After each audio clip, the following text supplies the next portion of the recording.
हम तो उस नेता के पास गए जो नेता रोजाना सुबह को कृष्ण भगवान की पूजा करते हैं। लेकिन वो नेता अपने धर्म पे चले, लेकिन दूसरे धर्म को बुरा नहीं कहता, दूसरे धर्म को भी इंसाफ दिलाने की बात करता है, इसलिए हम उनके साथ में हैं। मोदी जी को बहुत तकलीफ है लाल टोपी से। कहते हैं ये लाल टोपी जो ये जो है ना, लाल टोपी जो है एक वो है, आंदोलन है, क्रांतिकारियों की टोपी है। ये क्रांतिकारियों की टोपी, झंडे लगाइए अपने घरों पे, प्रचार कीजिए जोरदार तरीके से। देश में हिंदू मुस्लिम के मिलाप के लिए काम कीजिए। मैं खासतौर से मुसलमानों से कहना चाहता हूँ, आई लव मोहम्मद रसूलुल्लाह सल्लल्लाहु अलैहि वसल्लम। ये हो गया ना, उनकी पैदाइश के दिन हमने मना लिया, और हम लव तो करते ही है ना, कौन नहीं करता लव? हर आदमी अपने देवी देवता, अपने भगवान, अपने अल्लाह से लव करता है, ठीक है। अब वो जो कानपुर में हुआ, वो हुआ था उस दिन जब ईद मिलादुन नबी थी। अब ये कंपटीशन हो गया है, मत कीजिएगा, बिल्कुल मत कीजिए, ये मत दिखाइए मैं आई लव मोहम्मद। आप मोहम्मद रसूलुल्लाह सल्लल्लाहु अलैहि वसल्लम के बताए हुए रास्ते पर चलना शुरू कर दीजिए। मैं कसम खाकर कहता हूं, सबसे बड़ा वो आरएसएस का आदमी अगर आपके पैरों पे नहीं आई तो बोल देना आप। रसूलुल्लाह ने फरमाया, हम कहते हैं ना रसूलुल्लाह के जान दोगे, बोले आज जान दे दूंगा। उनके कहे हुए काम करोगे? नहीं कर रहे हैं, क्या मतलब इसका? उसको मुसलमान कहते हैं क्या? मुसलमान का काम यह है क्या खाली आई लव मोहम्मद रसूलुल्लाह सल्लम, और बाद में उसका स्टिकर बनाओ, रस में कोई पैर के नीचे दबाए। और अभी जब इतना ज्यादा चला तो अहमदनगर में क्या हुआ, और नीचे उन्होंने क्या बनाया, वो रंगोली बनाया और उस पर उसको रगड़ना चाहते थे। ये वक्त क्यों आया? इसलिए आया कि हम तो बहुत कमजोर है ना। तो इस देश में जो सरकारें बनी है ना, वो ये करवाना चाहती हैं, वो सरकारें करवाना चाहती। मिनिस्टर चुना हुआ जो संविधान की कसम खाता है, वही रोज गाली दे रहा है, कहता है कि मस्जिद में घुस के मारूंगा। मैं मुख्यमंत्री से 10 बार कह चुका हूं कि सर ये भाषण सुनिए उसका, आप प्लीज आप उसको रोकिए, और रुकते नहीं उसको। जब वही खुद करवा रहे हैं तो जाए कहां, हम किसके पास जाएं? तो हमें आज से तय कर लो। देखो रसूलुल्लाह ने कहा कि अगर तुमको अल्लाह ने इतना रोजी रोटी दिया है कि तुम अपना पेट भर सकते हो, सुनो मेरे गौर से सुनो जरा मुसलमानों, कि अगर तुम अपना पेट भर सकते हो और तुम्हारा पड़ोसी खाना नहीं खा रहा है, उसका पैसे ही नहीं, वो भूखा है, तो खासा पड़ोसी का मतलब क्या? पड़ोसी 40 घर इधर 40 घर उधर, 40 सामने 40 पीछे, ये तुम्हारा पड़ोसी है। और ये पड़ोसी किसी जात किसी धर्म का हो सकता है। उन्होंने ये नहीं कहा कि तुम्हारा पड़ोसी मुसलमान हो तो ही, कहा पड़ोसी। अच्छा, पड़ोसी हिंदू है तो उसको किसने पैदा किया? उसका मालिक कौन है? अल्लाह ही है, या भगवान कह लो उसको आप, मालिक तो एक ही है। तो उसने पैदा किया। उन्होंने कहा पड़ोसी अगर भूखा है तो तुम गुनहगार होगे, पापी होगे, ये नहीं कहा उन्होंने। तुमको सजा मिलेगी, ये कि नहीं कहा उन्होंने। उन्होंने कहा पड़ोसी भूखा है, तुम बहुत आराम से हो, तो तुम मुसलमान ही नहीं हो। कितनी बड़ी बात है ये। क्या हम ये काम कर सकते हैं? अगर कोई आदमी तकलीफ में है, खासतौर से वो गैर मुस्लिम है, मैं एक किस्सा सुनाता हूं, थोड़ा टाइम तो लगेगा।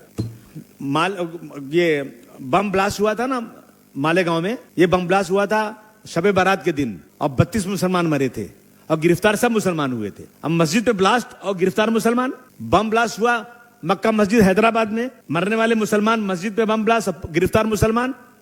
ये दुनिया में कहीं हो सकता है क्या?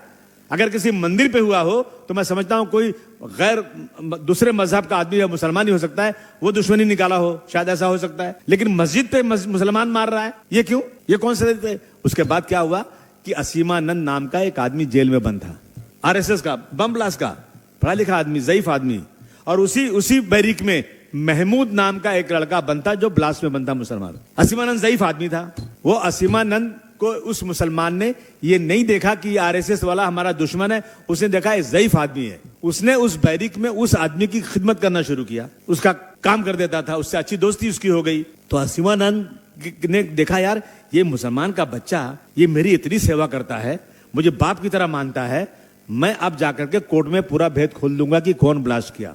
ये किस्सा सही है। और गए वो कोर्ट में गए, मजिस्ट्रेट के सामने उन्होंने स्टेटमेंट दिया कि ये ब्लास्ट में जो मुस्लिम बच्चे हैं ना, ये कसूरवार नहीं है, बल्कि फलाने फलाने फलाने हैं। बहुत आरएसएस ने कोशिश किया कि इसकी बात खत्म हो जाए, लेकिन मजिस्ट्रेट के सामने बयान दिया था, और उसी बयान के बाद वो लड़के छूट गए। कब? अब सोचिए कब? जब उसने अपना इस्लामी इखलाक दिखाया। उसने धर्म नहीं देखा, उसने देखा कि ये आदमी ज़ईफ है, मुझे इसकी मदद करना चाहिए। अगर हमने ये काम किया ना तो मैं समझता हूं नफरत खत्म हो जाएगी और मोहब्बत बढ़ेगी। जो लोग दिन रात हिंदू मुस्लिम कर रहे हैं ना, आग लगी है तो आग से नहीं बुझेगी, पानी से बुझेगी आग। आप चाहते हैं ना कि आपके बच्चे जेल में न जाएं, फसाद ना हो, मिलजुल कर रहें। तो चैरिटी बिगिंस फ्रॉम होम शुरू करिए, आप लोग शुरू करिए, आपसी मोहब्बत दिखाइए। जब गणपति आए, कोई त्योहार आए, तो वहां के मंडल वालों से बात करिए बैठ करके कि भाई हम आपको ठंडा पानी पिलाएंगे, हम आपसे मोहब्बत से रहेंगे, हम लोग मिलकर काम करेंगे। तो ये बात बनेगी कि बिगड़ेगी? सरकार तो चाहती है ना कि बात बिगड़े, और मैं इसी को दिखा करके मुसलमानों को सिर्फ जलील करके, उनके साथ जुल्म जाती करके मैं जो दिखा दूं कि मुसलमान बहुत गद्दार है और इस सरकार में आ जाएं। मैंने कोई गलत बात नहीं किया था। मैंने जो किताबें हमारे बड़े बड़े हिंदू राइटर्स ने लिखा है औरंगजेब रहमतुल्लाह अलैह के बारे में, वही तो बोला था मैंने। लेकिन क्या किया इन्होंने? मुझे पूरा बदनाम कर दिया इन लोगों ने चारों तरफ कि मैंने शिवाजी महाराज के बारे में कोई गलत चीज नहीं बोला था। मैंने संभाजी महाराज के बारे में कोई बात ही नहीं किया था। मैं तो शिवाजी महाराज की जय जयकार करता हूं, क्योंकि शिवाजी महाराज ने कभी भी सांप्रदायिकता नहीं फैलाई मुसलमानों को। वो बिल्कुल, उनकी फौज में मुसलमान थे, कितने मेन जगह पे मुसलमान थे, लेकिन इन्होंने बदनाम किया और जो है आग की तरह बात को फैला दिया। तो हम लोगों को इस देश में रहना है। हाँ, हम लोग जब पिछली बार चुन के आए थे, हमारे पास 8 नगर सेवक हिंदू चुन के आए थे, और हम MIM में गए क्या? हम मुसलमान हैं। हम मुस्लिम लीग में गए क्या? हम तो उस नेता के पास गए जो नेता रोजाना सुबह को कृष्ण भगवान की पूजा करता है।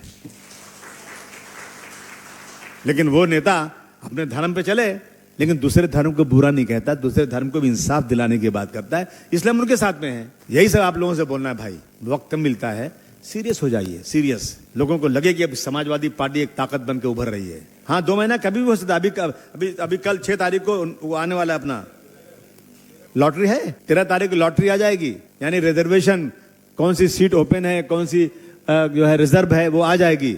और उसके बाद फौरन हम लोग एप्लीकेशन मंगाना शुरू करेंगे कि भाई कौन इलेक्शन लड़ना चाहता है। एप्लीकेशन आएगी, फिर सर्वे करेंगे कि कौन जीत सकता है। टिकट अगर एक जगह पे 5 लोग मांग रहे हैं तो टिकट तो एक ही को मिलेगा। तो 4 लोग अगर खिलाफ हो जाएंगे तो क्या जीतेंगे हम लोग? भाई आप क्या चाहते हैं? जीतना चाहते हैं, हारना चाहते हैं? जीतना चाहते हैं तो सर्वे होगा। सर्वे कहेगा आप जीत जाएंगे तो आपको टिकट मिल जाएगा। सर्वे कहेगा नहीं साहब, ये चारों में सबसे बेहतर ये आदमी है, तो टिकट कैसे मिलेगा? बोलिए ना। तो नाराज तो नहीं होगे ना? जोर से बोलो ना। और अभी जो है ना, टोपी पहनिए, लाल टोपी, निशानी बने। मोदी जी को बहुत तकलीफ है लाल टोपी से, कहते हैं ये लाल टोपी जो ये जो है ना, लाल टोपी जो है एक वो है, आंदोलन है, क्रांतिकारियों की टोपी है। ये क्रांतिकारियों की टोपी है। झंडे लगाइए अपने घरों पे, प्रचार कीजिए जोरदार तरीके से। और हम लोग पूरी ताकत से निकल चुके। जब हम लोग इलेक्शन लड़े थे ना, तो 23 सीटें आए थे। साउथ बॉम्बे से बहुत सारी सीटें आई थी, और अभी साउथ बॉम्बे में यूसुफ भाई आए हैं, इनका भी ताली बजा कर स्वागत कीजिए। लोग आए हैं, और हम लोग इंशाल्लाह आपकी बार सीटें बहुत ज्यादा चुन कर आएंगे। और हमारी ये कोशिश है आपकी बार कि मेयर बिना हमारे बनने ना पाए। अगर आप सीरियस हो गए तो जरूर होगा काम ये। बस मैं आप लोगों का बहुत बहुत शुक्रिया अदा करना चाहता हूं।